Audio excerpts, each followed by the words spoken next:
Vini Vini ভিজি কিংবা Ochoa নামক সেই মহাপ্রাচীরের শেষ পর্যন্ত থেমে যাওয়া, কিংবা এই যে সামনে অপেক্ষা করছে দুটো গুরুত্বপূর্ণ ম্যাচ, সুইডেনের মুখোমুখি হচ্ছে এশিয়ার পাওয়ার হাউস দি সামুরাই জাপান, এবং তার পাশাপাশি ইকুয়েডরের মুখোমুখি হচ্ছে জার্মানি। কি হতে যাচ্ছে শেষ রাউন্ডের খেলা, সবকিছু নিয়ে আপনাদের সাথে কথা বলবো আজ ডি বক্সে। এবং ডি বক্সে আপনাদের সাথে আছি বলবীর প্রান্তর, এবং আমার সাথে আছেন কে? আহমেদ বিন পারভেজ।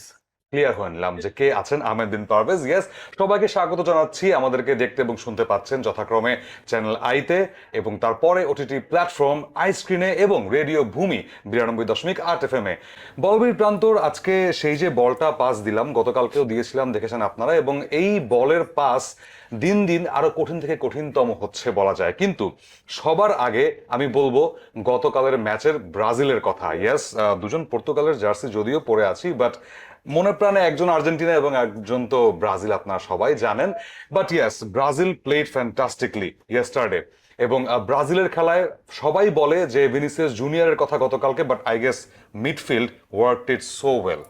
ব্রাজিল 1-2-3 করে আগাচ্ছে। আমরা যদি সেভাবে যাই, প্রথম ম্যাচটায় শুধুমাত্র ভিনিসিয়াস জ্বলে উঠেছিলেন, দ্বিতীয় ম্যাচটায় ভিনিসিয়াসের সঙ্গী হলেন কুনিয়া, এবং তৃতীয় ম্যাচটায় এসে আরো একজন জ্বলে উঠলেন যার নাম ব্রুনো গিমারেস। সুতরাং আস্তে আস্তে করে ব্রাজিলের তারকারা কিন্তু একে একে জ্বলে উঠছেন ওই লাইট বাল্বগুলোর মতো, এবং আস্তে আস্তে ব্রাজিল যত এগিয়ে যাচ্ছে আমার কাছে মনে হয় যে তাদের পুরো খেলাটার যে বিষয়টা আছে, সব প্লেয়াররাই হয়তো ফর্মে চলে আসবেন কোয়ার্টার ফাইনালে যেতে যেতে। তবে গতকালের ম্যাচ নিয়ে বেশ কিছু কন্ট্রোভার্সিও ছিল প্রান্তর। আমরা কিন্তু দেখেছি রেফারির একটা সিদ্ধান্ত নিয়ে অনেক আলোচনা হয়েছে, কারণ ভিনিসিয়াস জুনিয়র ওখানে যদি ফাউল না ধরা হতো তাহলে কিন্তু ব্রাজিল আরো একটা গোল হয়তো পেয়ে যেত। কোশ্চেন, সেটা আপনার কি মনে হয়, ফাউল হয়েছিল নাকি হয় নাই? আমার কাছে মনে হয় রেফারির সিদ্ধান্তই সঠিক, রেফারি যা বলবেন তাই। তিনি এটা হচ্ছে এভিডেন্টিক্যাল। আমি বলবো যে সবার কাছে, একজনের কাছে একজনের পার্সপেক্টিভ ডিফারেন্ট হয়। আমার কাছে যেমন যেটা মনে হয়েছে যে না, সেটা ফাউল ছিল না, গোলই ছিল, এরকম মানে হ্যাটট্রিক হয়েছে। বাট একটা মিলিয়ন ডলার কোশ্চেন অবশ্যই, যে কার্লো আনচেলত্তি শেষ পর্যন্ত ভিনিসিয়াসকে কি উপহার দেবেন সেই হেডের কারণে। না, দারুণ একটা হেডার, এবং ভিনিসিয়াসের সাথে আমার মনে হয় ব্রুনো গিমারেসকে প্রশংসা করতে হবে।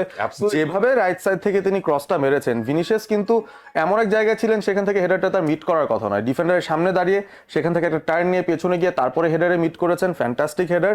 এবং আমার মনে হয় যে কার্লো অ্যানচেলোটি ভিনিসিয়াস জুনিয়রের আসলে রিয়াল মাদ্রিদের যে যুগলবন্দি, সেটারও আরেকটা বহিঃপ্রকাশ আমরা কিন্তু দেখছি, এবং আরেকটা ট্রানজিশন দেখছি। আপনারা যতই মন খারাপ করেন বা না করেন, নেইমারের ব্রাজিল হয়তো এখন আর নেই, এখন ভিনির ব্রাজিল কিন্তু হয়ে যাচ্ছে। Absolutely, Neymar the poster boy of Brazilian football, তিনি কিন্তু নেমেছেন, এবং শেষ দিকে তখন যিনি তাকে সাবস্টিটিউট করছিলেন কুনি, আমরা সাধারণত দেখি যে সাবস্টিটিউট করা প্লেয়ার একটু মাথা নত করে থাকেন, আস্তে আস্তে যান, বাট কুনিয়া গতকালকে হাসতে হাসতে যেভাবে নেইমারকে স্বাগত জানালেন মাঠে, this was rare, isn't it?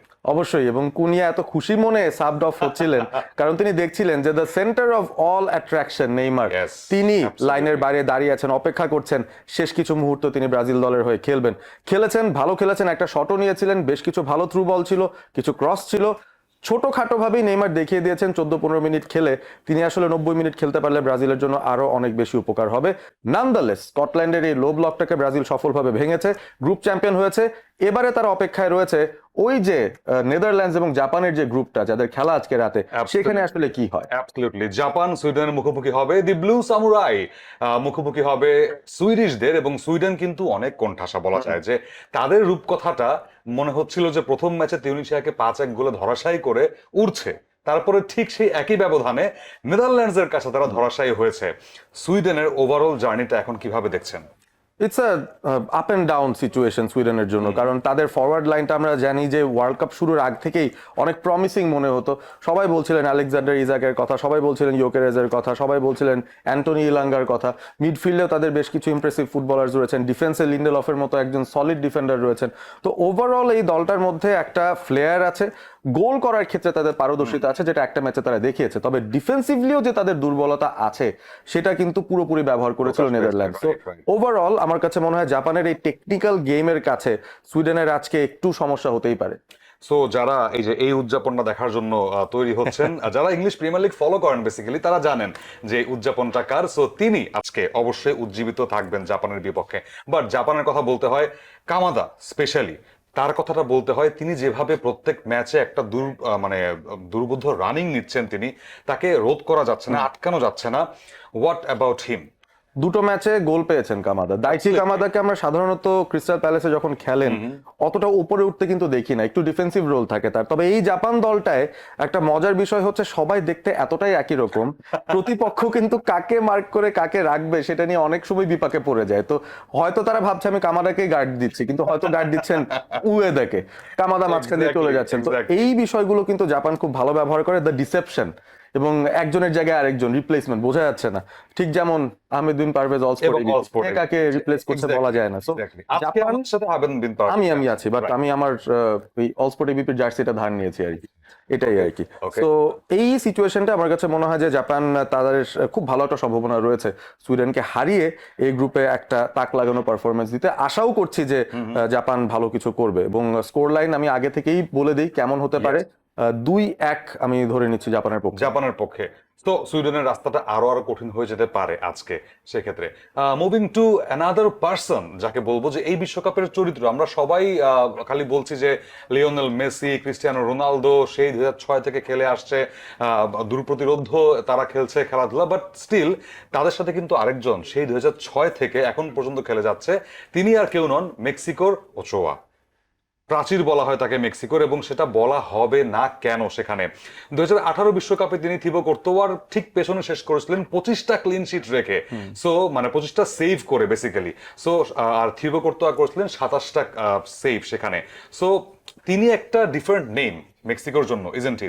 অবশ্যই একজন লেজেন্ড। গুয়েলের্মো ওচোয়া শুরু করেছিলেন ওই রোনালদো মেসিদের মতো 2006, এবং এটা তার ষষ্ঠ বিশ্বকাপ ছিল, এবং তিনি কিন্তু এরই মধ্যে আন্তর্জাতিক ফুটবলকে রিটায়ারমেন্ট এর ঘোষণা সেটা দিয়ে ফেলেছেন। ইয়েস, এটাই বলতে নিচ্ছিলাম যে গতকাল রাত্রে ম্যাচ যখন তিনি বদলি নামলেন একজন কিপারের, এবং এই বিশ্বকাপে প্রথম দেখা গেল সেটা, এবং তিনি তখনই ম্যাচ শেষ করে বলে দিয়েছেন যে দ্যাটস দ্য এন্ড।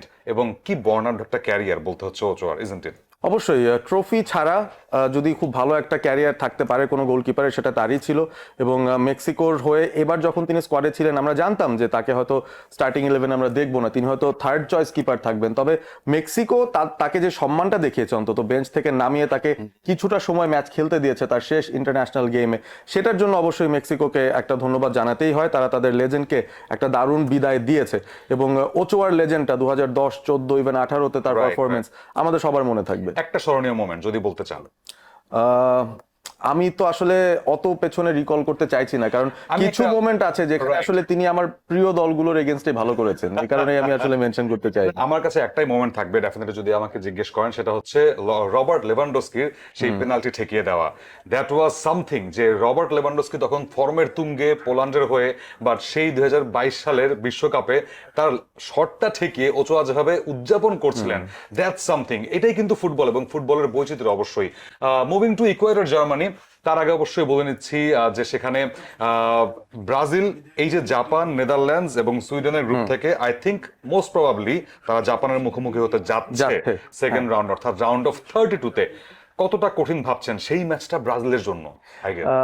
কঠিন হতে পারে, আমার মনে হয় বেশ কঠিন হতে পারে। তবে ব্রাজিলের জন্য যে চিন্তার ব্যাপারটা, সেটা হচ্ছে জাপানের সঙ্গে তারা রিসেন্টলি কিন্তু খেলেছে, এবং সেই ম্যাচটাই আমার পরিষ্কার মনে আছে 2-1 গোলে ব্রাজিল এগিয়ে থাকার পর জাপান ওই যে সেকেন্ড হাফে তাদের একটা রিসার্জেন্স হয়, সেটার থেকে তারা আরো দুটো গোল বের করে 3-2 ম্যাচ কিন্তু জিতেছিল। সো রিসেন্ট হিস্ট্রিতে ব্রাজিলের জাপানের সঙ্গে রেকর্ড খুব একটা ভালো নয়, এবং সেটাই ব্রাজিলের শঙ্কার কারণ হতে পারে।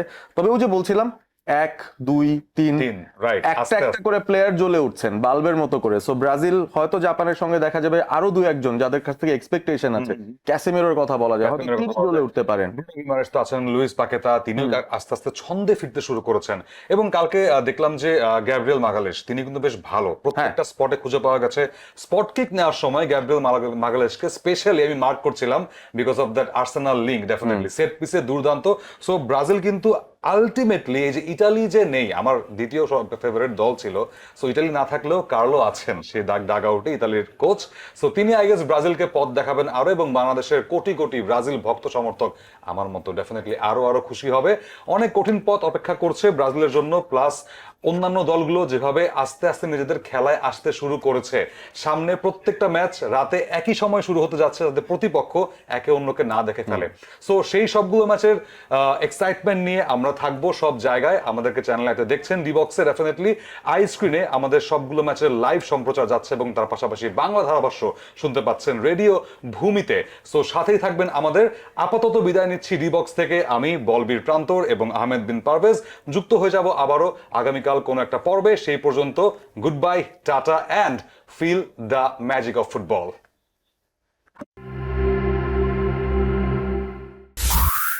Radio Bhumi 92.8 FM।